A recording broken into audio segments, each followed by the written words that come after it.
হয়ে যায়, মাইক বানাতে গেলেও অনেক সময় ত্রুটি হয়ে যায়, বাস বানাতে গেলেও অনেক সময় ত্রুটি হয়ে যায়, চেয়ার বানাতে গেলেও অনেক সময় ত্রুটি হয়ে যায়, টেবিল বানাতে গেলেও অনেক সময় ত্রুটি হয়ে যায়, বাতি বানাতে গেলেও অনেক সময় ত্রুটি হয়ে যায়।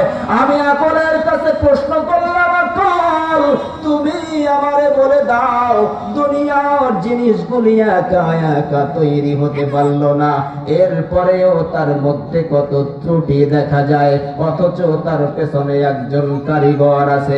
বিশাল আকাশের দিকে তাকিয়েছি, আকাশের দিকে তাকিয়ে দেখলাম এ বিশাল আকাশের মাঝে কোনো ত্রুটি দেখা যায় না। এই ত্রুটিহীন আকাশটা কি একা একা তৈরি হয়েছে নাকি?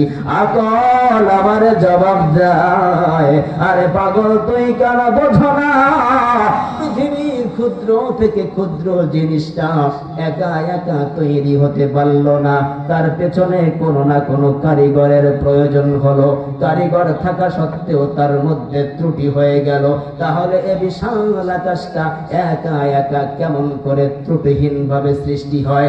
না না না, অবশ্যই এর পেছনে কোনো না কোনো দক্ষ কারিগর রয়েছে।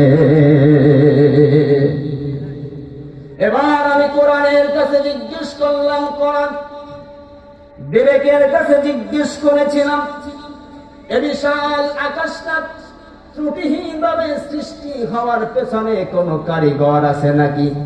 বিবেক আমারে জবাব দিয়েছে, হা হা, অবশ্যই একজন দক্ষ কারিগর আছে। কোরআনকে বললাম, কোরআন তুমি আমারে বলে দাও সেই দক্ষ কারিগরকে। কোরআন আমারে বলে, আল্লাযী খালাকা সাবআ সামাওয়াতিন তিবাকা মা তারা ফি খালকির রাহমানি মিন তাফাউত ফারজি'ল বাসারা হাল তারা মিন ফুতুর সুম্মা রজি'ল বাসারা কাররাতাইনি ইয়ানকালিব ইলাইকাল বাসারু খাসিআন ওয়া হুয়া হাসীর। আল্লাহু আকবার। কোরআন আমাকে বলে, ক্ষমাশীল তিনি, সপ্ত আকাশ রচিলেন থরে থরে, পাবে না কবুল খুঁজিয়া তাহার পূর্ণ সৃজন পড়ে। অনুসন্ধানে দৃষ্টি ফেরাও, খোঁজো কিছু ভুল চুক, ফেরাও তোমার নয়ন যুগল, ফেরাও তোমার মুখ। অক্ষম হয়ে আসিবে ফিরিয়া, সৃজনে পাবে না ফাঁকি, ফিরাও তোমার লোচন যুগল, ফিরাও কাঙ্গালাখি। একটু জোরে বলেন না সুবহানাল্লাহ।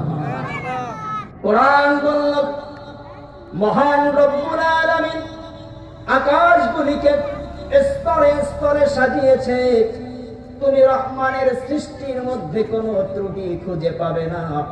তোমার দৃষ্টি আকাশের দিকে একটু ফেরাও, দেখো তো আকাশের মধ্যে কোনো ত্রুটি আছে নাকি, আকাশের মধ্যে কোনো ফাটল আছে নাকি?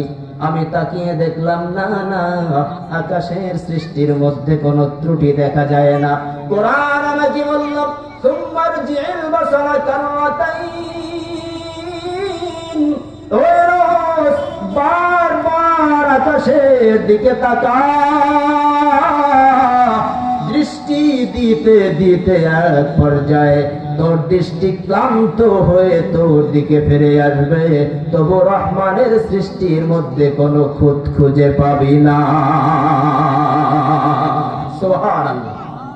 তাহলে আকাশের মধ্যে রয়েছে নিদর্শন। কিসের নিদর্শন? আল্লাহ পাক যে একজন আছে তার নিদর্শন। ঠিক কিনা কথা বলে?